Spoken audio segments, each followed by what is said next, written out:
In digital Marathi, जनतेच्या हक्काचं व्यासपीठ।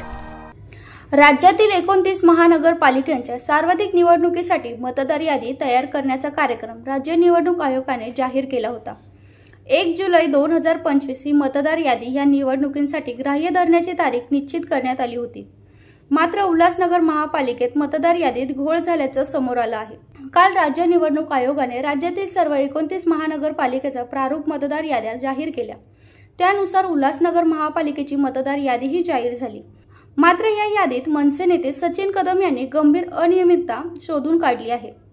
महापालिका निवडणुकीसाठी 1 जुलै 2025 पर्यंतची मतदार यादी ग्राह्य राहणार होती, परंतु 17 नोव्हेंबर रोजी उल्हासनगर महापालिकेच्या मतदार यादीत काही नवीन नावे समाविष्ट झाल्याचं निष्पन्न झाले आहे।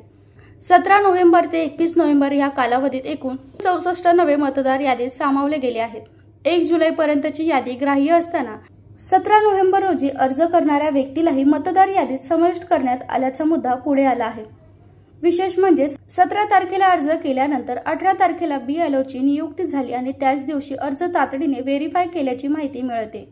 प्रभाग क्रमांक 13 मध्ये संपूर्ण मतदार यादी तपासल्यानंतरही 17 ते 21 नोव्हेंबर दरम्यान 64 नव्या नावांचा समावेश झाल्याचं स्पष्ट झालं आहे। या प्रकरणी मनसे नेते सचिन कदम यांनी निवडणूक आयोगाच्या कारभारावर प्रश्नचिन्ह उपस्थित करत नवे मतदार यादीत समाविष्ट कसे झाले असा थेट सवाल केला आहे। राज्य निवडणूक आयोगाने काल 29 महानगरपालिकेचे प्रारूप जे मतदार याद्या त्या जाहीर केल्या। त्याच अनुषंगाने उल्हासनगर महानगरपालिकेची मतदार यादी काल जाहीर झाली। उल्हासनगर महानगरपालिकेची मतदार यादी जाहीर झाली, त्यात पॅनल क्रमांक 14ची मतदार यादी आम्ही पूर्ण व्हेरीफाय केली। राजसाहेबांनी सांगितल्याप्रमाणे आम्ही प्रत्येक यादीवरती अभ्यास करत आहोत। त्या अनुषंगाने BLA नेमले पूर्ण आणि त्याच्यानंतर अभ्यास करताना काल जी आम्ही प्रारूप यादी जाहीर झाली, त्या प्रारूप यादी जाहीर झाल्यानंतर आम्ही जी सगळी यादी चाळत होते, तर यादी चाळता आम्हाला एक समजा अशी प्रत्येक यादी म्हणजे विधानसभेच्या जे याद्या आहेत आणि आता जे प्रारूप मतदार याद्या ज्या दिलेल्या आहेत त्याच्यामध्ये प्रत्येक विधानसभेच्या यादी आणि ह्या यादीमध्ये जवळजवळ प्रत्येक यादीमध्ये 90 ते 125 मतदार अचानकपणे वाढले गेले आहेत। तर त्याच्यात फक्त एकदाच निवडणुकीचा मतदार नोंदणीचा कार्यक्रम लागला, पण त्याच्यानंतरही निवडणुका म्हणजे हे मतदार नोंदणी वाढत गेली। तर आमचे जे स्थानिक शाखाध्यक्ष आहेत हेमंत शिंदे म्हणून, तर तेही बिले त्यांनी पण सगळं त्याचा अभ्यास करताना आम्हाला असं आढळून आलं की निवडणूक आयोगाने जाहीर केलेलं की आम्ही 1 जुलै 2025 ही आमची डेडलाईन असेल, त्याच्या अगोदर जी मतदार यादी असेल त्याच्यावरूनच प्रारूप म्हणजे त्याच्यावरूनच मतदार याद्या बनतील।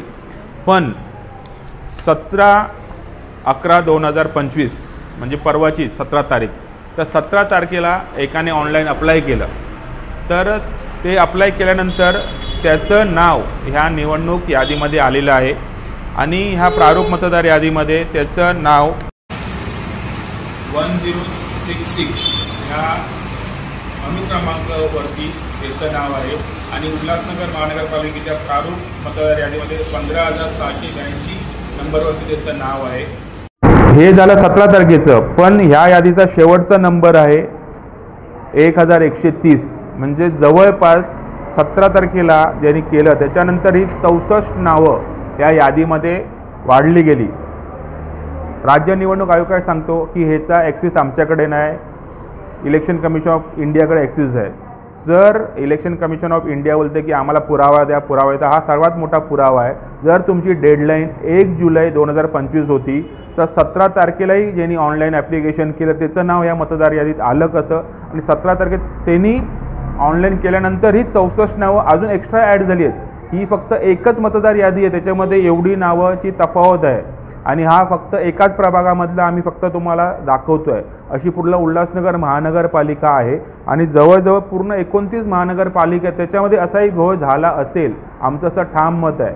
तर तुमच्यामार्फत आम्ही निवडणूक आयोगाला एवढंच विनंती करतोय की तुम्ही हे प्रारूप आहेत अंतिम यादी जाहीर करण्यापूर्वी 1 जुलै 2025 नंतरची जी नावं यामध्ये टाकली गेली असतील ती वगळावी, तरच तुमच्यावरती सर्वांचा विश्वास अटल राहील।